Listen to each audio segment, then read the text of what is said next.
Good day, everyone. So today I will talk about IPSAS 19 or IAS 37 provisions, contingent liabilities, and contingent assets. These three things look confusing, but I will just use three letters so that you understand the differences and to remove the confusion. So when I'm talking about provision, what are they? Provision are obligation from past events. So you consider or look at three things. So present obligation as a result of past event. The present obligation can be one as a result of legal. For example, when someone invoices you to pay, they bill you to pay. There is a document, but then most of the times provision there is no document to show for it. But then, what are the documents as a result of a legal claim? Someone has claimed it's a legal claim, or constructive claim, like from the past experience of that entity, then it develops a present obligation. For example, it was the entity past practice that they normally clean a dumping site or a place. So it is through the past practices. Again, environmental laws can enforce and say, since you are the one who caused this, then you are required to do A, B, C, D. So through legal claim, or there is a present obligation as a result of past event that can be through the legal claim, legally or constructive. Then the second one is outflow of resources is probable, and here is where the confusion is. Probable, what is probable? It is more than 50%. So when you hear highly probable is 50 plus 1 under liabilities.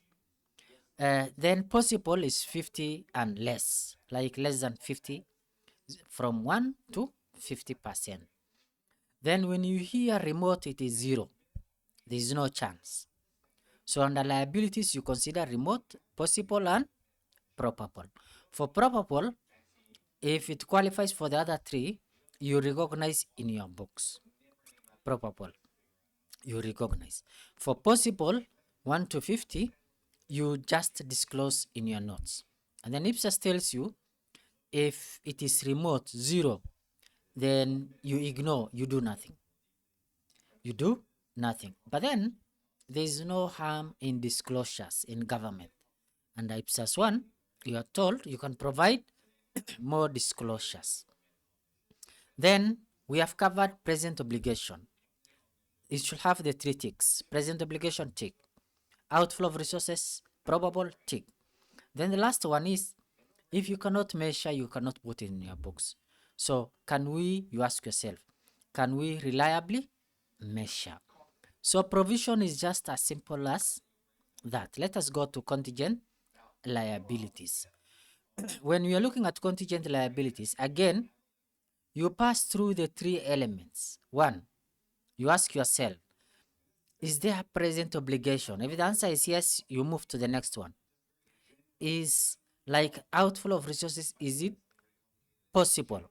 Here, it's not more than 50%. For contingent liabilities, what you are putting in your books is possible and the remote. So we are looking at the possible. So possible obligation or the outflow of resources is possible. So it fails the other two tests. You cannot reliably measure, then it is a contingent liability. There is no present obligation, then it is a contingent liability. Okay, so what do we do? If it is possible, we disclose in our books. We don't recognize them in our books. Then, if it becomes probable, if the situation changes in future, then you can recognize, and it passes the other two. Something can move from contingent liability to a liability, a provision in your books. Okay, so what is contingent assets?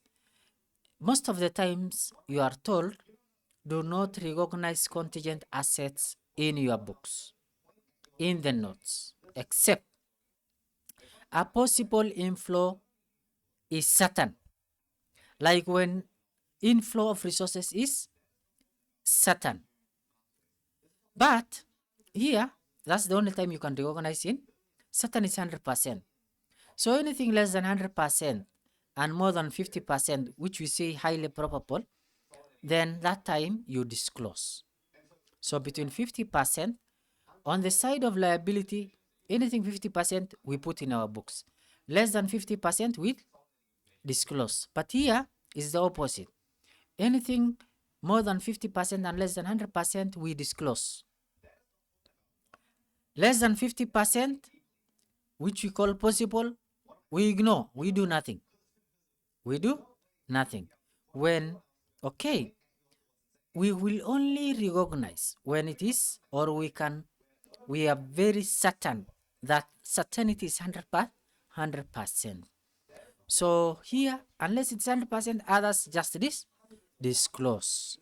So now we understand assets, contingent liability, and provision. Let us go to onerous contracts. Sometimes you might enter into a contract where the costs outweighs the benefits. Like you will spend more than the benefits you earn. For example, you list a building or an office, and you can no longer, like, from the leased asset, that leased asset, you cannot benefit from it from the use. So you want to cancel the lease. So what happens? Either you are punished by a penalty, or you pay for the contract. In that case, instead of recognizing a right of use asset and a lease liability because you are not using it, you will debit expense and credit the onerous contract liability. And in this case, for the onerous, you look at the lower of the penalty and the full contract. So you provide the least cost to escape from the contract. So lower of costs to fulfill or cancel. Again, some other times you might give warranties of your product. If you supply products, then you might give warranties. And in such a case, what happens? If you have a history of those warranties and you have collected information and you can reliably measure, then you use the weighted average. So many items use the expected value, the weighted average value. So long-term provision record at present value, since money today is not equivalent to money tomorrow. So each year the discount unwinds. Unwinding is relief, getting relief. But in accounting, what we say is you get the present value and then you multiply by the interest. So it increases by the interest each year until it reaches the value you discounted. So what happens? The initial one, you debit the asset if it is warranty or expense and credit the liability. And as you increase, then you debit the finance cost. As you multiply by the interest, you debit the finance cost and credit the liability. Reimbursement. What happens to reimbursement? Sometimes you might create a provision.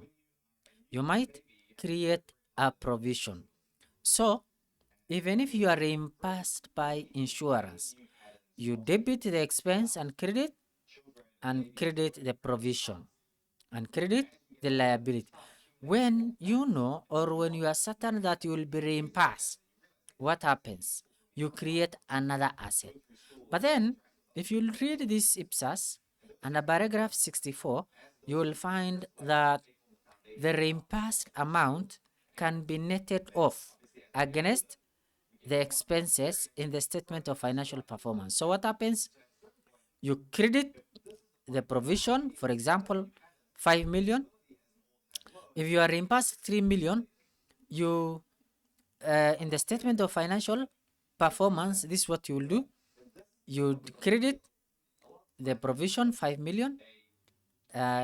If you expect to be reimbursed the 3 million, for example, 3 million, then you debit the expense initially by 5 million, and then you minus the 3 million you will receive. So the net is 2 million. So debit 2 million and debit the asset. Debit the asset, the receivable. So debit the receivable 3 million, debit the expense 2 million, and credit the provision. So this is one of the IPSASes you are allowed to net off. But then if you are certain from reimbursement. IPSAS 47 doesn't cover reimbursement that relates to provisions. It says you refer to IPSAS 19 or IAS 37. So disclosures, you disclose per class, opening, addition, what's used, what's reversed, and then the closing balance. And I know this IPSAS is as simple as I have mentioned.